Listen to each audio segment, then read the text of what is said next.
Topping today's news, a teen boy, the latest drowning victim at the Seabreeze Canal, is identified. The government reveals plans for an aggressive legislative agenda. We get more details on plans for the Hurricane Dorian Memorial Weekend, and the Free National Movement takes its fight against crime to the streets in St. Barnabas.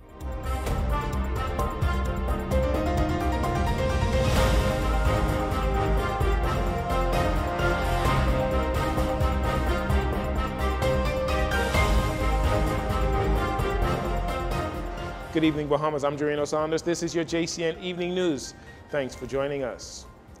Police have officially identified the teenage boy who reportedly drowned in the Seabreeze Canal on Tuesday afternoon. Police revealing his identity just 2 days after telling reporters that they still did not know his identity. They are saying the victim is 13-year-old Kennesley Samuel Elias of Nassau Village. It is unclear which high school he attends. Elias was found submerged in the canal on August 9th, shortly after 3 p.m. Police Press Liaison Officer Chief Superintendent Kristlyn Skippings at the time said a group of 3 to 4 teenage boys were unsupervised at the canal at the time. Elias is the second boy to die in a drowning incident here in the capital in 1 week. Police investigations continue into that matter. During the most recent House session, the government has been criticized by the official opposition for not bringing legislation to Parliament. At that time, Attorney General Senator Ryan Pinder refuted those claims. But to ensure critics are not able to make the same accusations during the next legislative cycle, the government on Thursday revealed an aggressive legislative plan. Our Destiny Johnson gives more details in this next report. Attorney General and Minister of Legal Affairs, Senator Ryan Pinder, highlighted what's on the government's legislative agenda once Parliament reconvenes in September. The list of legislation will take the government through the next 9 months. During the Office of the Prime Minister's weekly press briefing on Thursday, the AG says that the government intends to table amendments to the Fiscal Responsibility Act and the Public Finance Management Act, and topping the list, a complete rewrite of the Public Procurement Act. The Public Procurement Bill, initially we looked to amend certain aspects of that we found troublesome. Once we were looking at it in more depth, we figured a full rewrite of that legislation was necessary in order to provide more transparency, but ease of administration and ability to govern effectively on that bill, and ability to be able to govern with immediate priority in instances that require it. A lot of times the portal didn't function appropriately, and the mechanisms that were in place restricts a government from reacting immediately in times of exigency. You would recall and know that we're still in a pandemic. We still have certain exigencies with respect to health reform and our health care and the necessity to react quickly. Just this past Tuesday, Prime Minister Philip Davis told reporters that the act is not workable, causing challenges, acknowledging that the government is not following the law. AG Pinder says the government would want to react in real time to address any issues. As for the Fiscal Responsibility Act and Public Finance Management Act, they will be combined to properly administer public reporting and to also be in line with the budget. The Attorney General also announced that the health reform legislative agenda is one of the most fundamental and revolutionary that the country has ever seen, adding that the Nurses and Midwives Bill has already been tabled and will expand the scope of nurses and midwives. The Mental Health Bill will also be tabled. We've seen instances over the course of the last year where we do have a shortage in nurses in the country for a variety of reasons. We've had to tap into some of our regional neighbors to help supplement that shortage. But we want to bring the framework into a cutting-edge, modern-day facility where we can properly address the healthcare concerns, and particularly with respect to nurses and midwives. You would have seen right before we closed the legislative session that we tabled the mental health bill.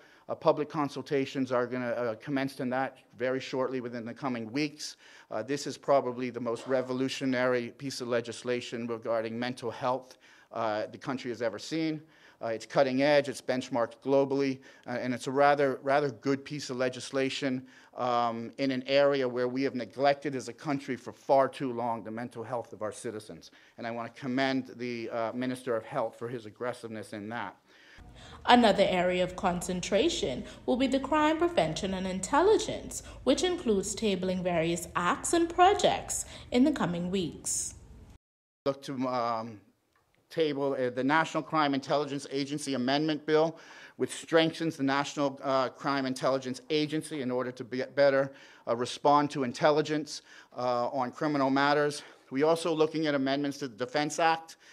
In that Defense Act amendment, we look to strengthen the scope and provide for a broader influence of the National Security Council of the Bahamas, so we can have a broader and more in-depth security approach by legislation, the legislation empowerment of the National Security Council. We're also looking to launch a criminal law overhaul project through the Law Reform and Law Review Commission. What that will do is look at all of our criminal laws, to modernize them, to bring them into international best practices, but also to look at certain elements of case law, especially in the Court of Appeal, decisions that have been made that we would want to look at from a legislative point of view to assist with the criminal enforcement and prosecution of criminals in the country. The Fiscal Responsibility Act, the Public Finance Management Act, and the Public Procurement Act will be available for public consultation by the end of the month. For JCN News, I'm Destiny Johnson. Thanks for that report, Destiny. After years of meetings, disappointments, frustration, and agitating, today many of the country's nurses are much happier now that they have been able to reach an industrial agreement with the government. The momentous signing took place yesterday at the Ministry of Health on Meeting Street. We hear from the nurses and the government officials in this next report. It was a good day for the Bahamas Nurses Union, the BNU, on Thursday after the union and the government signed a long-awaited industrial agreement. According to BNU President Amancia Williams, over 8,000 nurses across the Department of Health will benefit from the signing. She says it is a win for nurses as this new industrial agreement is inclusive of retention bonuses and much-needed salary increases. We have a lot of other things in the industrial agreement. We worked on mileage, we worked on various salaries increases and so forth in that industrial agreement. So we're very grateful that industrial agreement, there's no article that has not had an increase. So here again, we know that we have economical challenges during the COVID. Everything was shut down. So we know that we can never compare to get 80,000 that the UK and Canada and the United States is giving the nurses. But we thank our government for bringing us a little bit over, and we thank our government on another initiative that, which we're very pleased about, and that everybody in DPH, when they're coming in, they will be coming in at a 26,000 salary. And so that's a applaud for us, because the beginning salary of a nurse in the United States is about 50 to 46. And so when this industrial agreement will be completed, when we add it up, every nurse in the Commonwealth of the Bahamas will be making over $30,000 a year. With the goal being to retain nurses, Nurse Williams says they have also agreed on a disaster and pandemic incentive for nurses. With the insurance, we know during the pandemic, we've had a challenge. Here again, the government decided to agree on a new article that we are very pleased with, disaster and pandemic. And we're grateful for the government for that. This pandemic and a disaster will allow, when the country's in the disaster, or we have a hurricane, when the government says that we're in the mode of hurricane or disaster, they will pay us $10 an hour. $10 an hour. It was originally $15. We had it down for $15 an hour. But negotiations, hey, $10, fine. I can get all what I want, but I'm going to get something. I ain't going to walk out there with nothing. So here again, we're glad of that. And we're glad to know that in that, if you die in the line of duty, we're going to pay over $100,000 to the nurse that died in the line of duty. Minister of Health and Wellness Dr. Michael Dowell expressed his gratitude for nurses and says it wasn't until he was stricken with the COVID-19 virus that he really got an appreciation for the work that nurses actually do. And at the Ministry of Health and the PHA is the backbone of the healthcare services. They contribute, they go beyond the call of duty, They are in the front line. They're exposed to conditions that normal people are not exposed to. They have to be able to adapt and provide these essential services that all of us could survive. And I always like to point to the fact that really, after being in healthcare for many, many years, it's only when you become ill that you understand the importance of what nursing is about.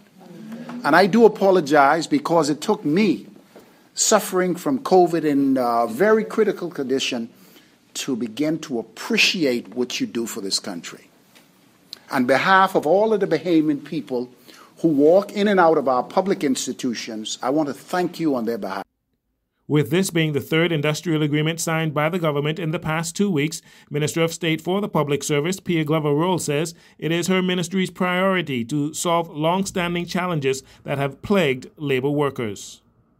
When we came into office, immediately, the Ministry of Health, Ministry of the Public Service, our Prime Minister did all we can to immediately engage our nurses because we understood that they've worked through some of the most devastating conditions, and we needed to ensure that they understood that we recognize that. And now today, in a tangible way, we're able to show that we recognize that.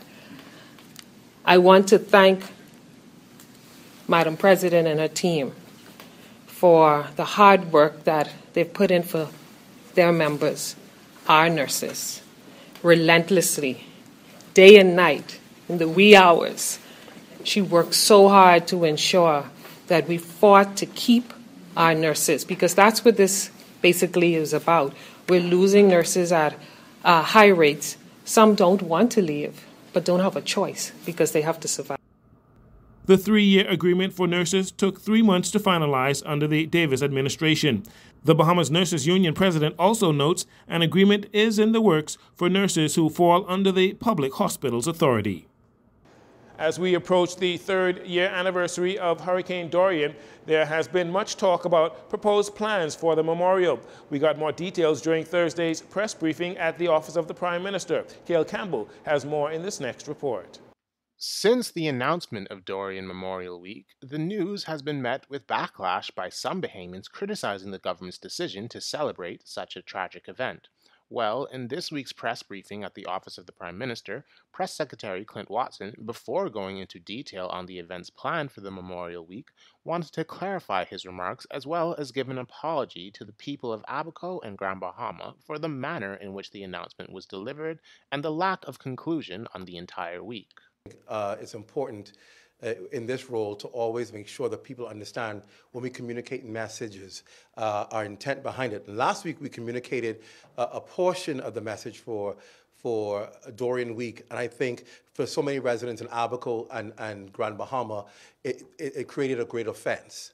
And so I wanted to clarify and, first of all, just simply apologize. Labeling the tragedy, quote, the worst the country has seen, the press secretary says the Bahamas has suffered and lost so many people, citing that as the reason as to why, going forward, Bahamians will remember and officially memorialize persons who lost their lives on September 1st when Hurricane Dorian hit Abaco and September 3rd when Grand Bahama was hit. He adds that the Memorial Week, under the theme, The Courage to Rebuild, is an attempt to bring a time of upliftment and healing for those still finding it difficult in the aftermath, 3 years on. We certainly hope that people will take time to pause and reflect and honor. Last week I used the word celebrate, and what I want to say about celebration is celebrate the life of people who would have passed on. We want to commemorate and we want to honor them for their life, and celebrate their families who have been gracious in these processes of people reaching out and even now being able to help the needs of people. The administration wants to be able to ensure that while the physical is taking place, there is something that can cater to the spiritual and the emotional.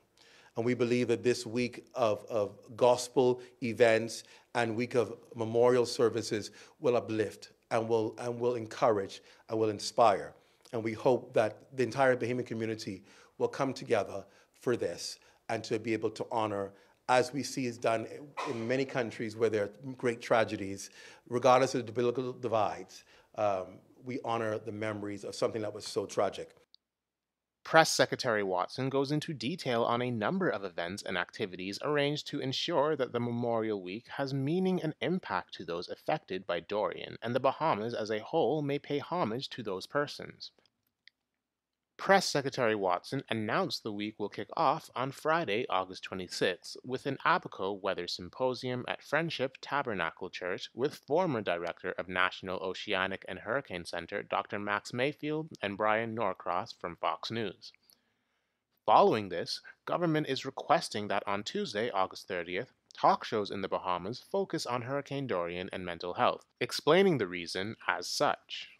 We recognize that a big part of healing is to be able to get the necessary help that people who are trying to cope with this go through. And they may not be able to sit into a special coaching session, but if they can turn the radio on to almost any station and have an expert there talking about how to go through your grief, how to deal with it, how to, if you're not going through grief, how to approach somebody who is dealing with it, then the nation together can get help by experts. And so we're asking talk shows to get experts, reach out to mental health experts, reach out to people who can share information that can help people as they tune into talk shows on the Tuesday the 30th, when we focus on mental health and Dorian. That will be followed by the Disaster Reconstruction Authority's official launch of the Home Repairs Program on Wednesday, August 31st.